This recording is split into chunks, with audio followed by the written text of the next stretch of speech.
ప్రాచీన కళలను, వృత్తులను, పూర్వీకుల పద్ధతులను ఇప్పటి తరం వారికి తెలియజేయడానికి నేటికి యాచక వృత్తిలో కొనసాగుతూ ప్రదర్శిస్తున్న కళలు ఎంతో ఉపయోగపడతాయని మిట్టపల్లి శ్రీకృష్ణ యాదవ సంఘం అధ్యక్షులు రాములు మంద హెచ్ బృంద సభ్యులు కాటమల్లు తెలిపారు.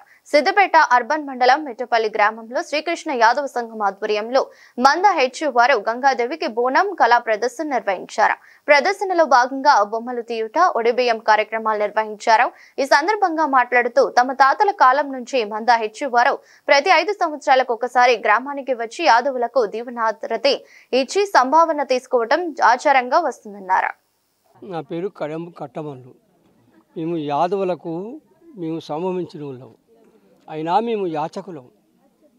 అయితే వాళ్ళ కథలు చెప్పి, శాస్త్రం చెప్పి, వాళ్ళ పుట్టింది, వాళ్ళు పెరిగింది, వాళ్ళ కూరగాయలు, వాళ్ళ నేరగాయలు, వాళ్ళ తాతలు, వాళ్ళ పెద్దలు, వాళ్ళ పూర్వుల కాంచెల్లి మేము చెప్పుకుంటే త్రితాగం, దాపారం, కలియుగం, ఈ రాజ్యాల పంటి, దేశాల పంటి ఒక్క ఊరికే కాదు, 66 తాలూకాలు, 36 జిల్లాలు మాత్రం తిరుగుకుంటూ వస్తున్నాం.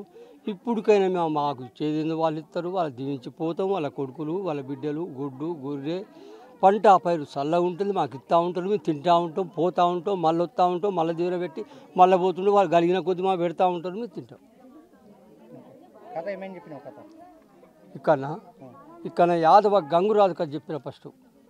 కాటమరాజుది, గంగురాజుది, ఐతమరాజుది, పుత్తమరాజుది, పోడురాజుది, సింహాద్రిరాజుది, పెద్దిరాజుది, ఇరణుకరాజుది, నరణుకరాజుది, యయాతిరాజుది, గంగురాజుది, సింహాద్రిరాజుది, పెద్దిరాజుది, యాదవ కథలు 36 కథలు చెప్పి వాళ్లకు సంభావన అనుకోపోతాం మేము.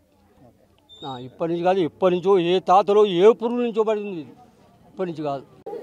మిట్టపల్లి శ్రీకృష్ణ యాదవ సంఘం వారు నిర్వహించినటువంటి ఈ మందహెచ్చుల కథలు వీడు మా యాదవ సంఘ సభ్యులను యాచకులుగా మా వద్దకు వస్తారు. ప్రతి 5 సంవత్సరాలకు ఒకసారి. మరి కట్టమల్లు గారి ఆధ్వర్యం లోపల ఈ కార్యక్రమం జరుగుతూ ఉంది. ఈరోజు మా కుల పెద్దలందరూ కలిసి ఈ బొమ్మలు అందరం కలిసి తీపిస్తాము. మేము ఇంటికింత అని చెప్పి వాళ్ళకు ఇస్తూ ఉంటాము. వాళ్ళు సంభావన ఇస్తాము, వాళ్ళు స్వీకరిస్తారు. వాళ్ళు మాకు మందహెచ్చులుగా మా మందల కాడ కూడా వాళ్ళు గావులు అవి ఇవి పడతా ఉంటారు. వాళ్ళు మా తాత ముత్తాతల నుంచి వచ్చిన ఇది ఆచారం ప్రకారంగా మేము ఇప్పటికి కూడా నిర్వహిస్తూ ఉన్నాము. ఇట్టి కార్యక్రమం లోపల వీళ్ళు చెప్పేది ఏంటంటే, వీళ్ళు యాదవ యోధులు, కాటమరాజు, పోరురాజు, గంగురాజు, మరిపోతే పెద్దమ్మ, పెద్దిరాజు, వీళ్ళ కథలు ఏంటంటే వీళ్ళు ఇతివృత్తాలు, ఇవి నిజ జీవితాలు. ఇవి వాళ్ళ కథలు ఇతరులకు, మాకు చిన్నపిల్లలకు కాడికే కూడా నేర్చుకుంటేందుకు వాళ్ళు హితబోధ చేస్తున్నారు అన్నమాట. ఆ కథలు మరవకుండా మా యాదవ వీరులు ఎలా ఉండ్రి, ఆయన మనోసిద్ధిరాజుతో కొట్లాడినటువంటి కాటమరాజు దొనకొండ రాజ్యం లోపల మనోసిద్ధిరాజు సైన్యంతో కొట్లాడిండు. ఎవరు? కాటమరాజు ఆయన అసువులు బాసిండు ఆ కార్యక్రమం లోపల. అయితే ఆ వీరుల గాథలు మా మందహెచ్చుల వారు మా చిన్నలకు తెలియని వాళ్ళకు కూడా ఇవి చెప్తా ఉంటే వాళ్ళు రాత్రి ఓ 10 కథలు చెప్తూ ఉంటారు. ఇంటికి చనిపోయిన వాళ్ళ ఇంటికి కూడా కథలు చెప్తూ ఉంటారు. యాచకులుగా వచ్చి వాళ్లకు మేము సంభావన ఇచ్చి మేము సగనంపుతూ ఉంటాము.